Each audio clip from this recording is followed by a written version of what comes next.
Hello everyone, and welcome back to my channel. I'd love it if you could leave a comment letting me know where you're listening from around the world. Also, don't forget to like and subscribe if you're enjoying this video. Story 1. The Whispering Shadows. Emily had always dreamed of being independent.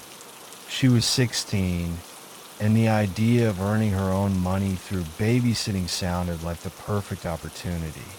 Her first job was in a quiet, suburban neighborhood she had never been to before, and the parents of the two kids she'd be watching seemed friendly enough. They'd left her with a few simple instructions.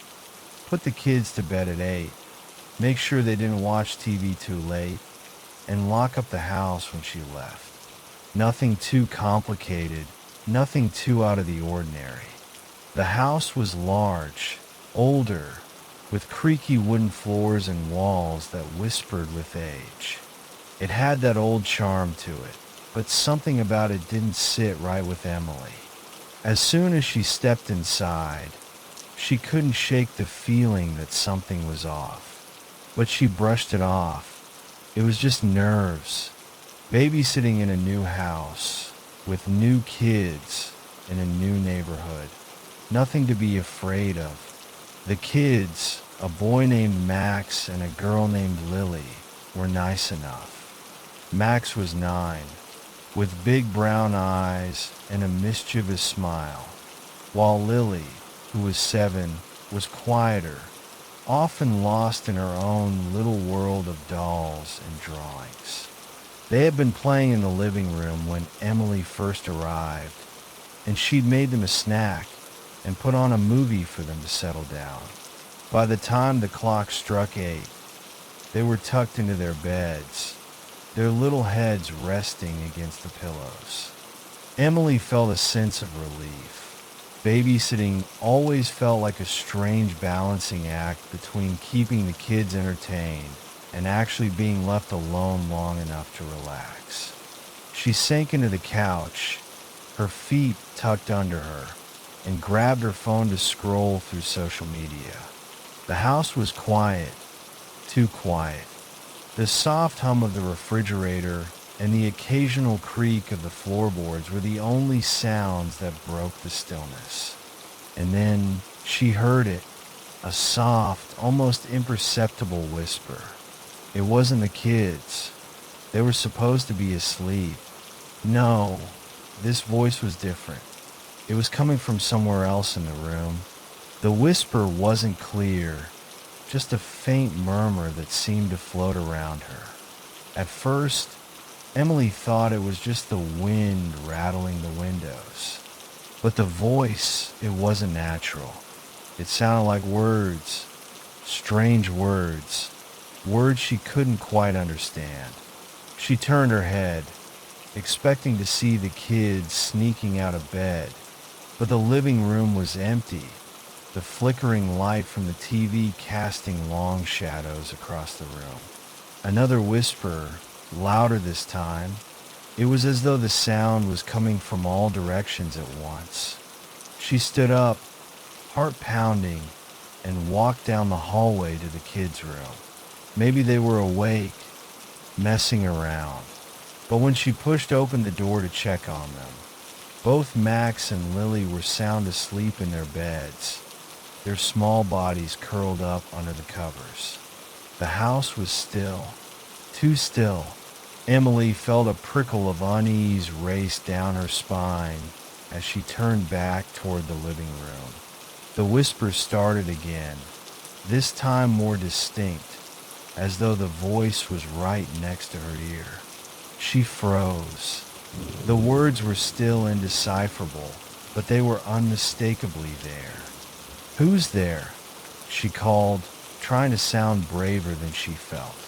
But the house was silent, the only sound the pounding of her own heartbeat in her ears. The temperature dropped. A cold, icy chill swept over her, making her breath catch in her throat. She shivered and looked around. The air felt thick, heavy, as though something unseen was closing in on her. The lights flickered, Emily felt a sharp pang of panic. She didn't know why, but something was wrong. She needed to leave. Now! She rushed to the front door, but when she reached for the handle, she found it locked. She twisted and turned the knob in desperation, but it wouldn't budge. Her eyes darted around the dark hallway.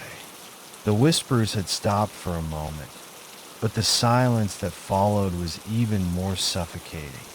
"Hello," she called out, her voice shaky. She tried to steady herself, tried to tell herself it was nothing. Maybe the house was just old. Maybe the wind had knocked something over upstairs. But deep down, Emily knew something was wrong. Something had been wrong from the moment she stepped inside. The whispers had never felt like an accident. They had never felt like wind or imagination. She scrambled to the kitchen to find the keys. They had to be there. Maybe the parents had locked the door from the outside. Maybe she just needed to unlock it herself. She searched the counter, the drawers, but there were no keys in sight.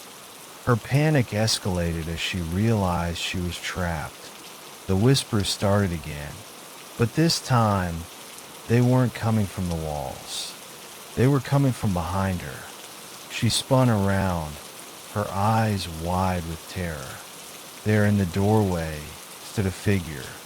It was just a shadow at first, barely distinguishable from the darkness around it. But the longer she stared, the clearer it became. The figure was tall, too tall, with long, thin limbs and an unnaturally stretched face. Emily felt her breath catch in her throat as she tried to make sense of it, but the image was too blurry, too distorted to understand fully. It was just there, standing motionless, watching her with its dark, empty eyes. She didn't dare move, didn't dare breathe. The shadow didn't move either, just stood there, its form flickering in and out of focus like it was somehow tied to the darkness itself. The whispers grew louder, more frantic. The sound seemed to come from everywhere now, overwhelming her senses. And then, as suddenly as it had started, everything stopped. The cold vanished, the shadows retreated, and the oppressive silence descended once more. But the figure in the doorway was gone. The door was unlocked. Without thinking, Emily bolted out of the house. She didn't look back. She didn't stop running until she was safely back in her car, the engine roaring to life as she sped away from the house, the lights of the neighborhood flickering in her rearview mirror. She didn't stop until she was miles away. Emily never went back to that house. The parents called her the next day, asking if everything had been okay. She told them she had just gotten a bad feeling and decided to leave early. She didn't mention the whispers. She didn't mention the shadow. But deep down, she knew she'd never forget the feeling of something watching her, waiting for her, lurking just out of sight. And as much as she tried to shake it off, Emily could still hear the whispers, soft and unintelligible, echoing in the back of her mind, reminding her that she had escaped for now. Story 2. The babysitter's phone call. Samantha wasn't nervous when she accepted the babysitting job. After all, she was a high school student, and it wasn't like she hadn't done this 100 times before.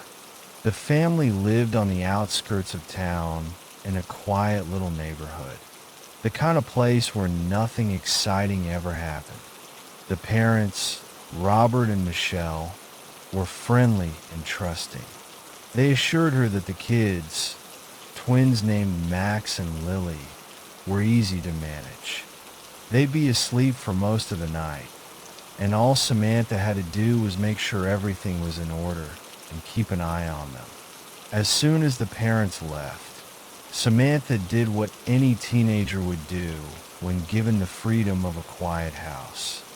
She settled into the couch with her phone. The twins were in bed, and she had a good 3 or 4 hours to herself. The house felt peaceful, too peaceful almost. The quiet hum of the refrigerator in the kitchen, the soft ticking of a clock on the wall. Everything was still. She scrolled through Instagram, mindlessly flicking through photos of her friends' weekends. It was nice this quiet night. The only sound in the house was the occasional creak of the old wood beneath her feet. But then, something interrupted her thoughts. Her phone rang. It was an unknown number. Samantha hesitated. She wasn't expecting any calls, especially not from someone she didn't know. Her thumb hovered over the screen, debating whether or not to pick it up. She could just ignore it, but curiosity won out. She swiped the screen and answered, "Hello." There was no response, just silence. A heavy, labored breathing filled the line. It wasn't the kind of breathing you'd hear from a person who was out of breath from running or exertion. This was slow, deliberate, as if someone was trying to control their breathing, but failing. It was almost rhythmic in a way, like a person trying to steady themselves in a terrifying moment. "Hello," Samantha said again, trying to keep her voice calm. She thought maybe it was one of her friends, playing a prank on her. She had heard stories about people calling up babysitters just to mess with them. "Is everything okay?" The breathing continued, louder now, more intense. Her skin began to prickle with unease. There was something unsettling about it, something wrong. It wasn't her friends. Samantha felt a cold chill run down her spine, and the hairs on her neck stood on end. She glanced around the living room, half expecting someone to appear from the shadows. But it was just her, sitting alone in the dimly lit room. Then, the sound of footsteps, soft, shuffling footsteps, coming from upstairs. Her heart skipped a beat. She had checked on the twins just an hour ago. They were fast asleep. So, why were there footsteps now? The house was quiet, and the kids were supposed to be in their beds. "Max? Lily?" Samantha called out, her voice wavering slightly. But there was no reply, just the continuing sound of footsteps, closer now. Whoever was upstairs didn't answer her. Her mind raced. What if they had gotten out of bed? What if they were in trouble? She stood up from the couch, her hand trembling as she gripped her phone. The breathing on the other end of the line grew louder, more urgent, but still, there was no response. Samantha stood in the middle of the living room, trying to calm her racing heart. She tried to shake off the uneasy feeling creeping over her and made her way upstairs, hoping to find the twins still tucked into their beds, maybe just restless from a bad dream. She reached the top of the stairs and walked down the hallway towards the twins' room. But as she approached, she noticed something strange. The door was wide open. It had been closed when she checked on them earlier. "Max? Lily?" She called again, but there was still no answer. Samantha's pulse quickened. She stepped into the room and looked around. The beds were empty. The room was completely silent, except for the soft rustle of the curtains, which were blowing gently in the wind. The window was wide open. She hadn't seen it open before. The cold air from outside rushed in, sending a shiver down her spine. Samantha rushed to the window, her heart pounding in her chest. The curtains fluttered in the breeze, but there was no sign of the twins. The breath she had been holding escaped her in a shaky sigh. This didn't make sense. Panic began to set in. She turned quickly and rushed out of the room, trying to force herself to think rationally. Maybe they had gone downstairs, looking for a midnight snack or something. Maybe they had decided to be mischievous. But why hadn't they answered when she called?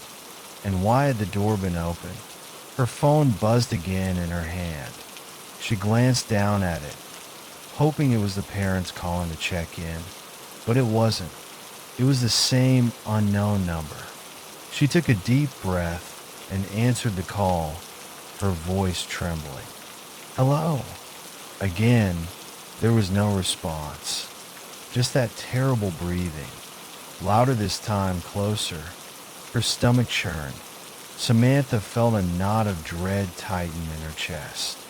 "Who is this?" she demanded, trying to sound braver than she felt. But before she could say another word, the call dropped. The phone went dead in her hand. Her mind raced as she dialed the parents' number. She needed to speak to them. Something was wrong. Something was very wrong. But when she pressed the call button, there was no connection. The screen blinked and flashed as if the phone itself was malfunctioning. She tried again, the anxiety rising in her chest. Still nothing. Then she heard it, the breathing again. It wasn't coming from the phone this time. It was coming from right behind her. Samantha froze. She could feel the hair on the back of her neck standing up. Slowly, she turned around, her eyes wide with fear. A shadow stood in the doorway of the living room. It was tall, thin, and unrecognizable. The figure didn't move, just stood there, its presence hanging in the air like a suffocating fog. Samantha's breath caught in her throat. Her legs felt like they might give way beneath her. The phone slipped from her hand and crashed to the floor with a hollow thud. She took a step back, then another, her heart hammering in her chest. The figure didn't speak. It didn't need to. The weight of its silence was enough to make Samantha's entire body tremble. Then, as quickly as it appeared, the figure vanished, dissolving into the darkness. Samantha ran. She didn't look back, didn't check the twins' room again. She ran out of the house and didn't stop until she reached her car, the sound of her rapid breathing filling her ears. She didn't tell the parents what happened that night. The terror of it all, the strange calls, the figure in the doorway, it was too much to explain. And when they returned home, the twins were fast asleep in their beds, as if nothing had happened. But Samantha knew. She knew something had been in that house, something that wasn't supposed to be there, and it was waiting. Story 3. The Nursery Monitor. Sarah had babysat for the Reeves family countless times. The parents, Matt and Lisa, were kind and paid well, and their twin babies, Liam and Lily, were easy to care for. She'd grown comfortable with the quiet, peaceful nights in their home, the hum of the nursery monitor always in the background as she watched over the twins while the parents enjoyed their occasional evenings out. On this particular night, the evening was just like any other. Sarah had arrived at their house around 7 p.m. Matt and Lisa were dressed and ready to go out for a dinner with friends. After they'd given her the usual instructions and kissed their babies goodbye, they left, leaving Sarah alone in the large, quiet house with only the soft cries of the babies when it was time for their feeding or diaper changes. It wasn't long before the twins were fast asleep. Their small, peaceful faces lay in the cribs, their tiny chests rising and falling with each breath. Sarah sat in the living room, flipping through a book, her phone beside her with the nursery monitor app open. She had grown so used to the faint hum of static from the device that it no longer felt strange. The monitor was supposed to give her a live feed of the baby's room, letting her watch them while she relaxed downstairs. For the first hour or so, everything was fine. The screen would flicker from time to time, but nothing unusual. Sarah had learned to ignore the glitches. She knew the app sometimes struggled with connectivity, but then the screen began to cut in and out more frequently, displaying static for long moments before the image of the baby's room finally returned. Sarah frowned, wondering if the Wi-Fi was acting up again. That's when she saw it, in the corner of the room, just barely visible through the static. A shadowy figure seemed to be hovering over the twins' crib. It was an unnatural shape, something that didn't belong there. Sarah's eyes widened, her heart pounding in her chest. She couldn't make out the details of the figure, but its presence was unmistakable. At first, she thought it could be the lighting, perhaps a stray shadow, or maybe the wind moving the curtains. But the more she stared, the more she realized the figure was too still, too rigid, like it was waiting for something. Sarah's body went cold. She stood up, trying to steady her breathing. It couldn't be real. She must have been imagining things. But just to be sure, she grabbed her phone and rushed upstairs to check the nursery. The hallway was quiet, too quiet. As Sarah pushed open the nursery door, she expected to see the twins, perhaps wiggling in their cribs, or maybe crying for a bottle. But when the door creaked open, the room was as still as death. The only sound was the soft rustling of the crib sheets as the babies stirred in their sleep. Sarah sighed with relief, shaking her head at herself. It was just her overactive imagination playing tricks on her. She was about to leave the room when she glanced down at the monitor on her phone. It was still on, and the screen was filled with static once again. But as the static cleared, Sarah's blood ran cold. There, in the corner of the room, was the figure still standing by the window. But this time it was closer, so close. The figure's shape seemed to pulse with a strange energy, and Sarah could have sworn it was watching her, its gaze locked on her through the screen. Her stomach twisted in knots. She turned, glancing back at the room behind her. Nothing, just the twins, oblivious to whatever was happening in the shadows.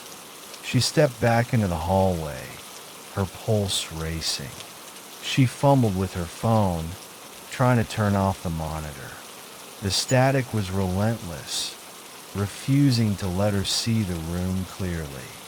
It was as though the figure didn't want her to see it. Her fingers trembled as she struggled to get the app to close. But the screen didn't go black. Instead, it flickered once more, and then the figure seemed to move. Slowly, it took a step toward the crib, toward the babies. A chill ran down Sarah's spine. She could feel something in the air shift, a presence that wasn't supposed to be there. Her gut screamed at her to leave, but her feet were frozen to the floor. She couldn't tear her eyes away from the screen. Then, in an instant, the figure disappeared.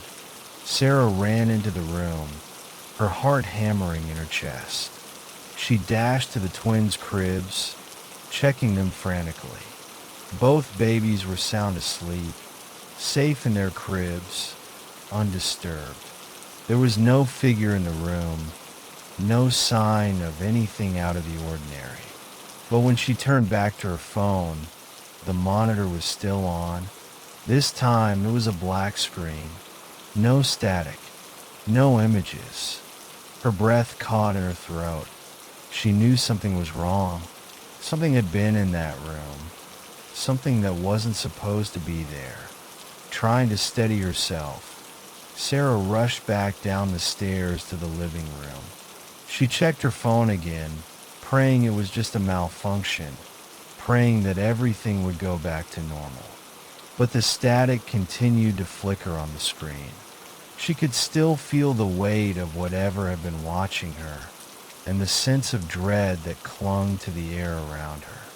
The phone buzzed in her hand, and she glanced down to see a message from Lisa. "Hey Sarah, everything going okay? We're on our way back now." Sarah stared at the message, her hands shaking. She wanted to text back, to tell Lisa everything that had happened, but she couldn't find the words. She couldn't even bring herself to look at the nursery monitor again. A lullaby started playing softly from the monitor. It was so faint, so distant, that Sarah thought she was imagining it.